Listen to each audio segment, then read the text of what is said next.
Good morning, and welcome to the Mental Breakdown. I'm Dr. Berney Wilkinson. And I'm Dr. Richard Marshall. And today we're going to talk about the importance of negative emotions.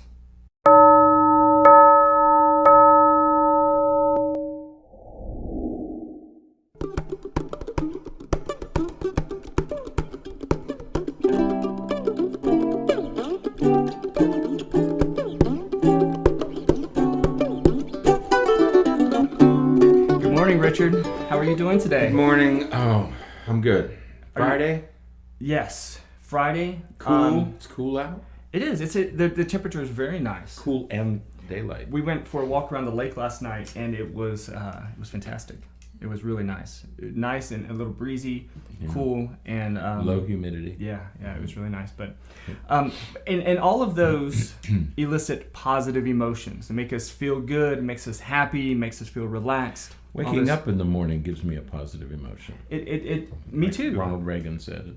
Well, and I think that when we get adequate sleep, we do feel that way. We feel like we feel pretty good in the morning. We feel energetic. We feel like we're ready to take the day by the horns.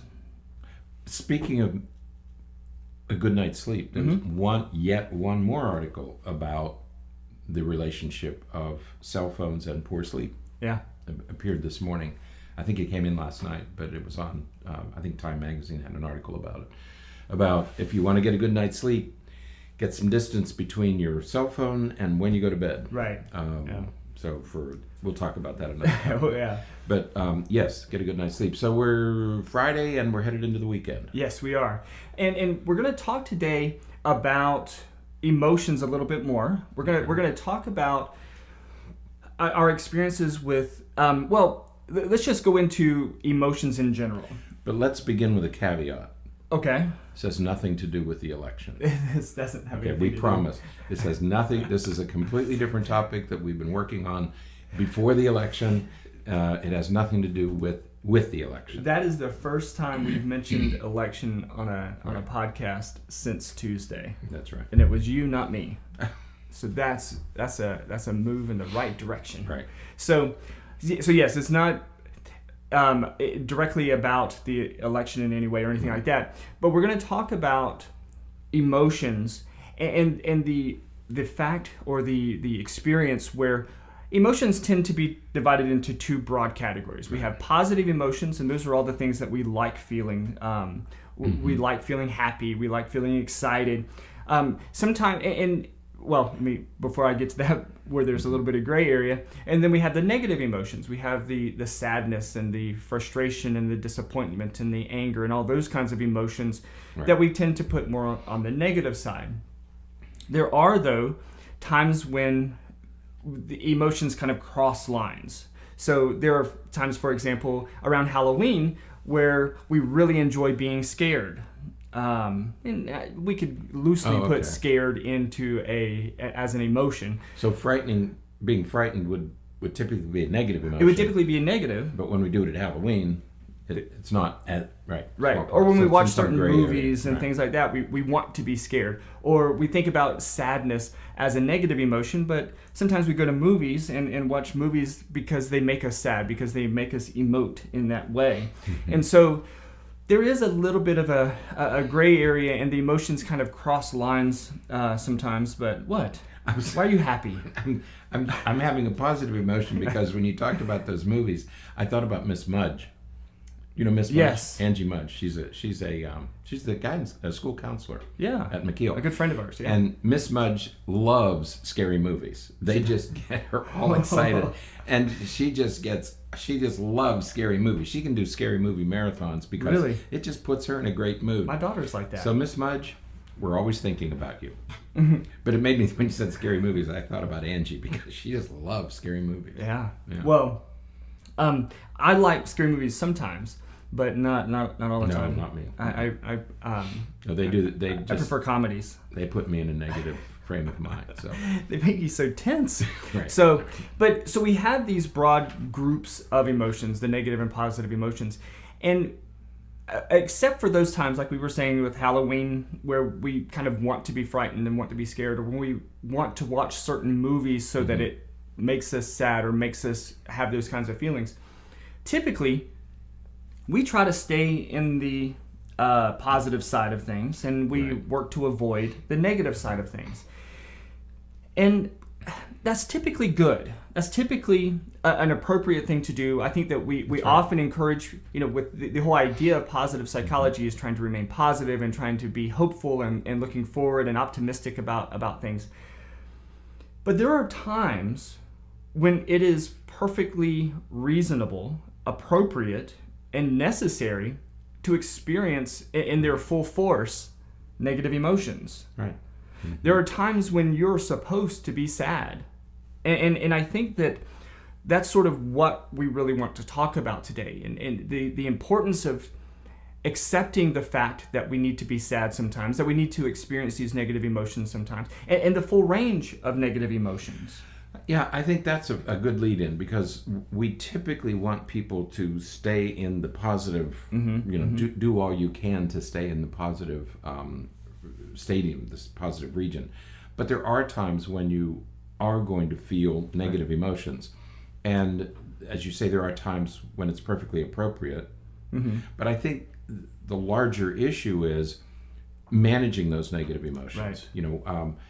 Identifying them, managing them, dealing with them successfully, so that they become a positive in your life. Right. Okay? Yeah, we're gonna put a pin there, because we need to come back to that, because I think that's a hugely critical aspect that we need to make sure that we talk about today. But again, kind of going off of some of the other things you said, though, it's important that we understand that we're supposed to feel those negative emotions sometimes, and that. But I think it's fascinating, because this is especially true with men and teenage boys and things like that, where they'll come in for an evaluation, not typically because they want to, but typically because they're made to, because they either had some trouble or they just have something going on, and their wives say, you need to go talk to somebody. Right. And you kind of go through questions, and you say, well, are there ever times when you feel really down and depressed? And you can immediately see and feel the defensiveness come up. And they say, well, no. It's like, okay, well, so there's never a time when you were telling me earlier about, how, when, you were upset when your father passed away, did it lead to any depressive symptoms? No. Well, I think that anybody would be depressed or sad during that time. Mm-hmm. It's like, exactly. And that's, but that it's that defensiveness that I think really is concerning to me as a psychologist, as I'm working with people, and I want us as a collective to be able to process these kinds of emotions and be willing to say, yeah, I was really depressed when that happened, or it really affected me when this happened, because that shows a level of attunement with your body, with your emotions, and with your mind that I think is really important for self-development. That's right. And it's and you mentioned men in particular, because men have this, we're socialized to have this restricted range of emotion. Right, absolutely. It's always okay for men to feel angry. That's you're supposed to be angry. Exactly. But you're not supposed to be sad. Right. We're told, get over it. Right. Yeah. Well, and we do that especially with boys, but also with girls, from very early on. Oh, get up, you're just fine. Right. Well, no, I just really got hurt. But you're telling the 3-year-old just to get up and stop crying, you'll be fine, go play. Mm-hmm. So, yeah, you're absolutely right. Yeah, boys are not allowed to do those emotions, because we're always afraid that they're going to turn into something we refer to as a sissy. Right. We don't want. The big fear is that my son might be a sissy. Right. If I, now, granted, you can overdo it. Oh, sure. Every time a kid falls, you fuss over it, and then it gets lots of attention. So it can be overdone. But so we want to strike some balance between overdoing it, but acknowledging. Absolutely. Okay? Because kids at every age have to own their own feelings. Right. We have to acknowledge. As adults, we have to acknowledge those feelings, and kids have to own them, because that's the only way they're going to learn how to deal with them, is if they're allowed to have them. Right. Once they have them, they can deal with them. Right. Yeah. So, and you brought up a really good sort of shift with the fact that as especially again with men, and we're not only going to be doing male bashing here, but it just does tend to be the case with men in our society because of the way that society has sort of guided us. Right. But when we think about negative emotions, I think anger and frustration and everything would fall into the category of negative emotions, and those are the emotions that are okay, quote unquote, okay for men to experience. Right. But sadness and anxiety and stress and frustration, those kinds of emotions, those aren't acceptable. Right.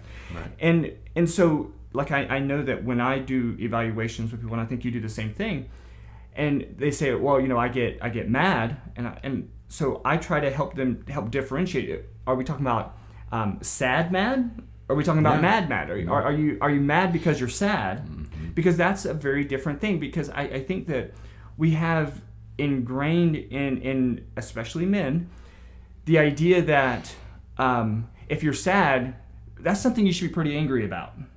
You should be pretty angry about the fact that you're mad, or that you're sad. Sorry. So, but it's really not. It's not allowing you to fully process the experience in a way that's going to allow, again, that growth and that development and that world perspective that you really need to be healthy and to progress. Right. You're talking about identifying the right emotion. Right. That this is sadness. What I'm feeling now is sadness. Right. Okay.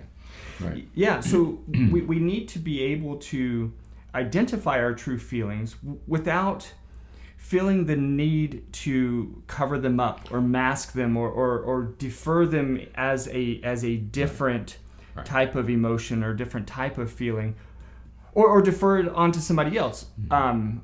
Well, yeah, but she did this, so of course I'm mad. Well, no, we need to own our own feelings. We need to own our own experiences, and then we can process it. That's right. Frequently you hear that, especially from parents. Well, everybody does it. You say, yes, I'm angry, but she, and but he, but as if to say, I should be angry because of what somebody else did. Right. No. That's your emotion. Mm-hmm. Okay. It has, your emotion may have been evoked. Right. Triggered. But it's still yours. Right. Okay? Right. So don't say it belongs to somebody else. Right. It's still yours. I don't care how it was evoked. It's still yours to own and yours to deal with. Absolutely. Yeah. We have this tendency to minimize and cover it up and defer it off to somebody else as though it's somebody else's fault. Right. And I think I'm going to keep saying this over and over again, but we have to find a way, and we'll talk about it in a little bit, but we have to find a way to own our emotions and our feelings about things so that we can then process it and understand ourselves better. Right.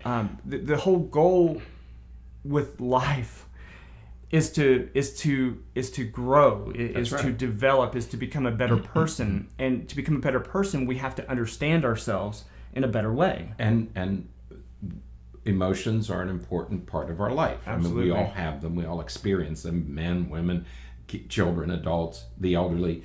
We all experience emotion. So it's an essential element. Right. It's an essential part of our life. So we have to learn how to manage them well. Right. We have to learn how to manage our behavior. We have to learn how to manage our eating. We have to learn how to manage our emotions. Right. But first of all, we have to own our own emotions. We can't keep blaming they're ours. Right. Okay. So it begins with own your own emotions. Right. And there's in the area of linguistics, we know that when you look at different cultures and you look at different societies, you can see how much they value something, how important something is to them by the number of words they have for that. So tribes in Africa, for example, have 0 words for snow. Mm-hmm. They don't ever experience it. It's not important to them. They have no concept really of snow. Eskimos. The Inuit have dozens of words for snow, right. because there's different types of snow and the way that the snow is falling, the way that it's forming on the ground. All of that makes a difference, and they will experience those things differently. We have thousands of words for emotions. Mm-hmm. Emotions are so important to us, and that's why we have assigned so many words to it. Right. So so when we recognize that, when we accept that, then we're able to again, we're able to understand ourselves a little bit better and fully experience the world that we live in. When we understand that when somebody says something to me, when this person or any person makes a comment such as that to me, it makes me feel like this. Right.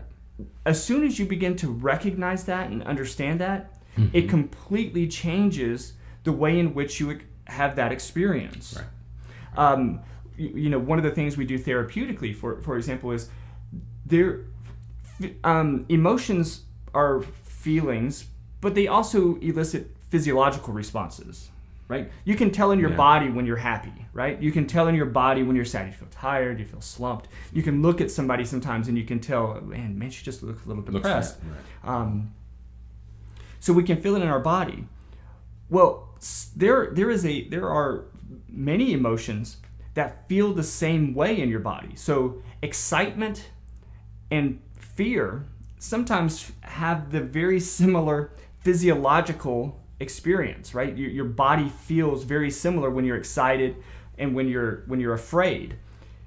So we need to label them. We have to understand ourselves well enough to know, this thing just jumped out from behind the tree. I'm not excited about that. I'm pretty scared about that. Right. I went home yesterday and my kids met me at the door because they had the blinds open, and we have a sliding glass door, and they said it scared them to death. There was some white cat that was sitting outside and just kind of sitting at the window, like right at the window, staring at them, and their mind immediately went back to some scary thing that they watched on YouTube or something. Right. They weren't excited about it. They were excited about it later. They were excited to tell me about it, and they're like, oh my gosh. But at the time, it really scared them. It startled them and made them afraid. But we have to be able to differentiate those feelings, because then we know, I have to go do this speech at school. I'm not really afraid of doing this speech at school. I'm excited about doing this speech at school. There's a little bit of nervousness in there. And so you can better evaluate how you're feeling and evaluate what's going on inside you when you can recognize these feelings. So we have to be able to improve our insight. We have to be able to do some self-reflection and self-inspection to know what these feelings are. Right. And to identify them accurately. Correct. Okay. And that's the other part of this is that, first of all, you feel them, you understand, you acknowledge, you take ownership of them. Then the next thing is to identify them accurately. Right. And that's where we get into a lot of trouble. Absolutely. If you have children or a spouse, when you're dealing with other people, whether they're children, coworkers, spouse, significant others, when my children say something that sounds disrespectful, my first reaction is anger. But that's not really the emotion that I'm feeling. Right. Okay. That's a very quick response, but the emotion that I'm feeling is hurt. Right. Yes, it made me angry because it hurt me. Right. But I have to step back, because if I react based on my initial response, which is not the real response, my initial response is anger, my real response is I'm hurt. Right. And if I act on hurt, that's going to lead down a very different path than if I act on anger. Yeah. Because if I act on anger, I'm going to respond assertively, right, maybe aggressively. If I respond on hurt, I'm going to respond in a very, very different way. Right. So we have to make sure that you are identifying the right emotion, and then act on the accurate emotion, not your first reaction. And so that must be why you included that caveat at the beginning, that this wasn't about the election and that we weren't going to talk about it. There you go. I mentioned it. You mentioned it. But that's exactly you're it. absolutely right, because people right now are responding to the election based on their initial reaction, which is anger and disappointment and fear. And let it settle for a few days and see how you really feel about this election. I think Obama, again, set the example. Yeah. When he sat down with him, I mean, as difficult as their relationship has been over the years, right.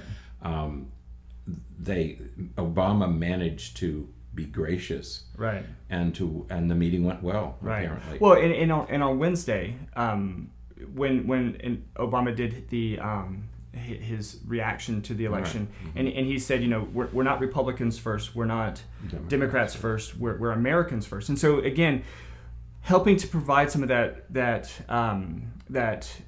perspective. That's right. And it's that kind of perspective that I think we're talking about when we really need to evaluate how we're feeling. We, using your example, when your kids say something to you that comes across as somewhat disrespectful, one of the things that I like doing in that situation, and again, I know that you do the same thing because we've talked about it so many times, you say, man, I don't know why you're feeling you got to talk to me like that. Mm-hmm. That's what I do. I'm not talking to you like that. Mm-hmm. What's going on? Right. Tell me what's going on. Right. Because I don't want to respond angrily because that is your initial tendency. But as we get more inclined and more accustomed to and more comfortable with accepting how we feel about something and evaluating how we feel about something, we can respond in a way that actually moves towards resolution or moves towards some outcome that we prefer. That's right. As opposed to responding in an aggressive, angry way that we know is just going to escalate things and just get to where we don't want to be. That's right. Because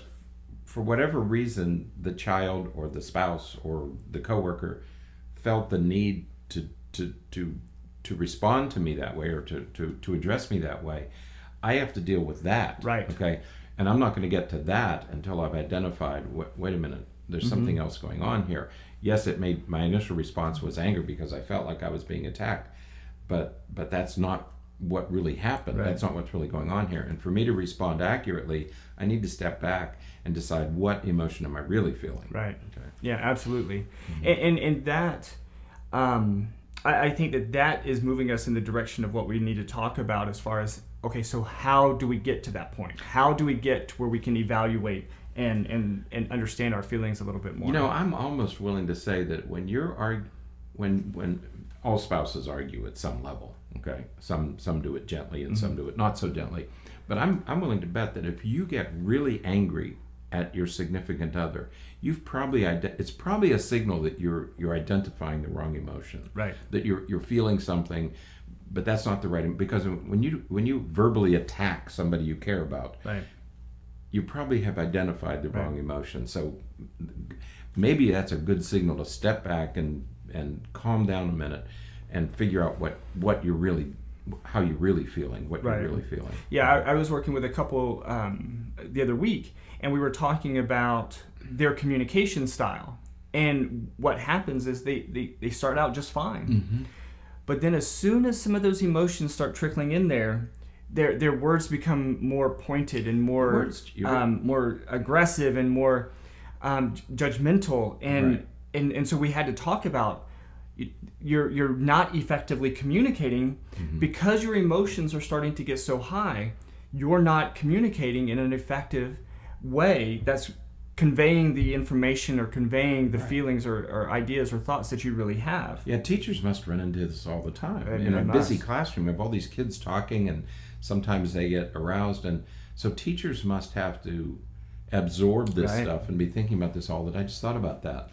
They must get it all the time. Well, absolutely. And we think about, when kids come in and we're meeting with elementary school kids, and they feel, you say, what's wrong, buddy? Well, my teacher yelled at me today. Well, what happened? Well, I just went up and asked a question. She said, go sit down.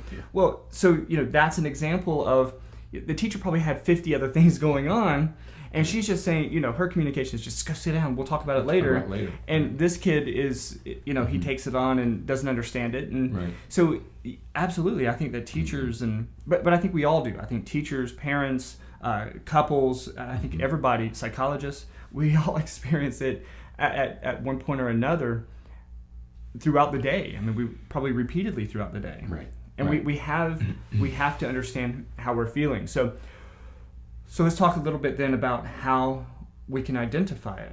So we have to identify the right emotion. Right. Okay.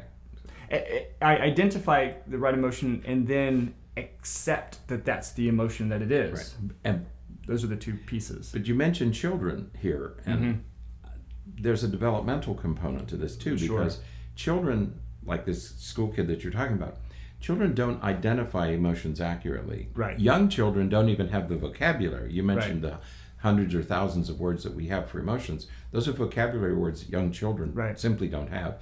And they misidentify their emotions simply because they don't have the vocabulary or the knowledge to know that, oh, what I'm feeling is anger. Right. What I'm feeling is sadness. So they tend to have a very constricted view of their emotions, and they express things typically as anger when that's really not what they're feeling. Right. So as a parent, we have to identify our own emotions accurately, but we also have to identify the emotions of others accurately. Right. And with children, we have to teach them how to identify accurately. Right. And I think that what we've been dancing around is exactly one of the things that you can do, and that is assign language to it. That's right. When you're feeling something, and especially if we're talking about a parent working with a child, or if you're a person working with your significant other or anything else, I think it's critical that we find a way to verbalize it. Say, man, I'm really getting frustrated with what's happening right now. I need to step away because if I don't, it could lead to anger or something that I don't want to experience. This isn't going any place that's very good. Right. Or wow, what you're saying is really hurting my feelings, and I can feel myself starting to get defensive. Right. So I'm going to step back, and we can come back and we can talk about this later. Right. But I can't continue what I'm doing right now. That's right. And using those kinds of words, because what that does is, again, if you're working with your child, it gives your child the vocabulary. So this feeling, we're going to label this feeling as frustration. We're going to label this feeling as hurt or anger or whatever. We're going to label it, and we know, okay, now we can put it into that category. Right. Because when somebody offends you, verbally or attack, it doesn't matter. If somebody offends you and you start to react, you are when you feel yourself getting aroused, what that means is you're going towards fight or flight. Right. As you get more and more highly aroused, you're going toward fight or flight. When you go toward fight or flight, you're moving toward defensive aggression, okay? But it's still aggression. Right. So the reason you feel anger initially, it's non-productive aggression. That's right. You're feeling, the emotion that you're feeling is the beginnings of the fight or flight response. You don't want that to complete itself. Right. Okay. You don't want to go to fight or flight. So when you feel yourself getting aroused, you have to step back, step out of the situation, because you're headed toward fight or flight. That means defensive aggression. That's why everything feels like anger. Right. Because it's not really anger, it's aggression. Right. Okay. You're becoming a little bit more aggressive, and you don't want to become aggressive. Right. Step back, step out of the situation, disengage until your nervous system goes back to normal. Right. And so some simple strategies that one can use, in addition to just saying it, saying, hey, this is how I'm feeling. And I encourage people to even if you have to interrupt a conversation or interrupt what the dialogue that you're having with somebody and say, look, okay, I got to step away for a minute because I'm really getting worked up. I also like the idea, one of the very common times in which we express the wrong emotion or we experience the wrong emotion and sort of impose that emotion on other people is if we had a really challenging day at work and then we get home and we walk in and then all of a sudden you're kind of hit with all the demands and expectations of home. Right. I really like the idea either before you leave the office or when you send a text that says I'm on my way home, or make a call that says you're on your way home, saying at that time, hey, look, by the way, I've had a really, really tough day. I'm going to need a little bit of time when I get there just to kind of decompress and get to where I can help out as much as I would like to at the house. Being able to say that, being able to, well, not even just say that, but being able to recognize that in yourself, I think is a huge step in the direction of better self-awareness and better understanding of where you are emotionally, so that you can then deal with it, process it, cope with it, resolve it, and then move forward. Right.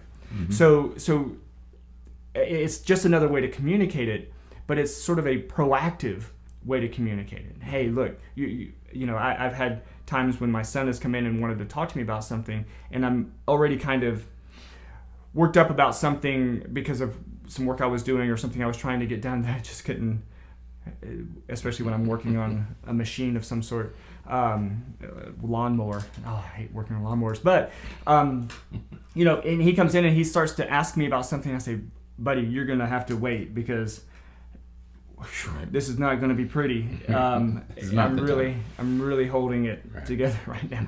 I'm barely holding it together. Right. But being able to communicate that, I think, is critical. That's right. Critical to healthy development. Mm-hmm. So finding these ways to communicate is really important, and probably among the best ways that we can prevent ourselves from progressing to negative emotions that aren't the true emotion. Right. And I think that's where it comes back to, is we gotta identify and recognize the true emotion that we're experiencing. That's right.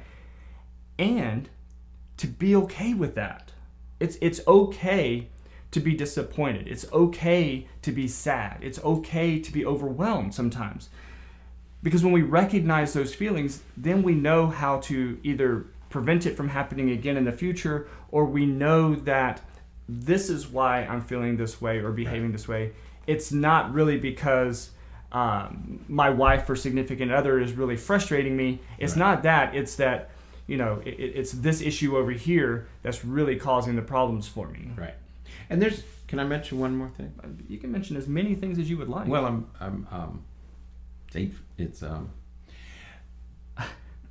the other thing to keep in mind is, what emotions are you... We want people to experience a full range of emotions. Right. Now, to be able to identify them, to do something about it. But we also want people to express a full range of emotions. One of the things to think about is, what emotions are allowed to be in your home.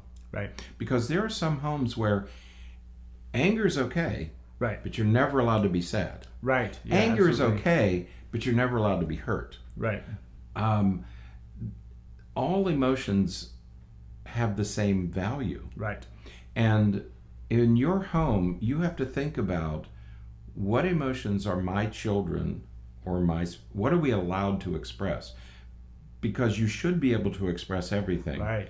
Great point. Then you should be able to identify, so that you can identify each accurately. Right. Okay. So that you can deal with each one appropriately. Right. Because if you're only allowed to express anger, that's called constricted emotion. Then everything becomes anger. Everything's anger. Every reaction is an anger, because that's the only one you're allowed to have. You're not allowed to cry. Right. You're not allowed to express sadness. You're not allowed to say, "Man, you really hurt my feelings." Right. Because that's a sign of weakness or something. Right. And we talk about how boys are socialized and how girls are socialized. You know, girls are not allowed to be too aggressive. Boys are not allowed to be too sad.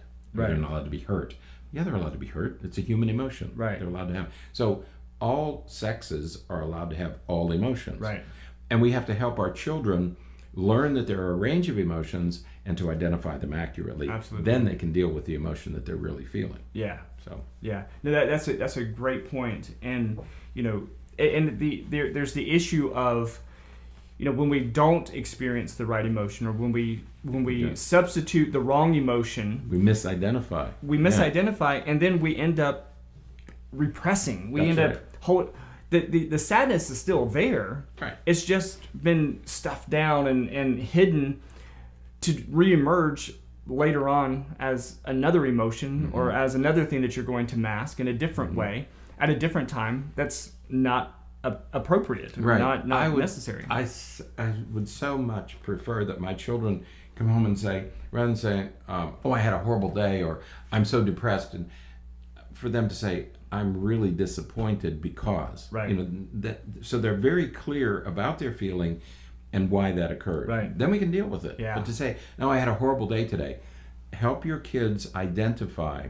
Why did they? What do you? Right. You know, get to the real emotion. Right. You know, having a horrible day, yes, but there's something behind that. Right. What's behind it are some emotions that they need to learn how to identify, and if they identify them accurately, they get used. they get accustomed to identifying them accurately, then you're all able to do something about it. Right. Absolutely. So, all right. Did you get through all of your notes? I did. All right. So, Yes. communicate, identify, Right. reflect, self-reflect, and sometimes when those emotions get elevated, just pause and Step back. insight, reflect in yourself and see what's going on so that you can make better decisions and you can, better evaluate why you're feeling a way, what you're actually feeling, and then what to do about it. So Exactly. Right. all right. Well, that is it for today. We appreciate you listening to the podcast. If you get a chance to jump on iTunes and give us a little a rating or a review, that would be fantastic.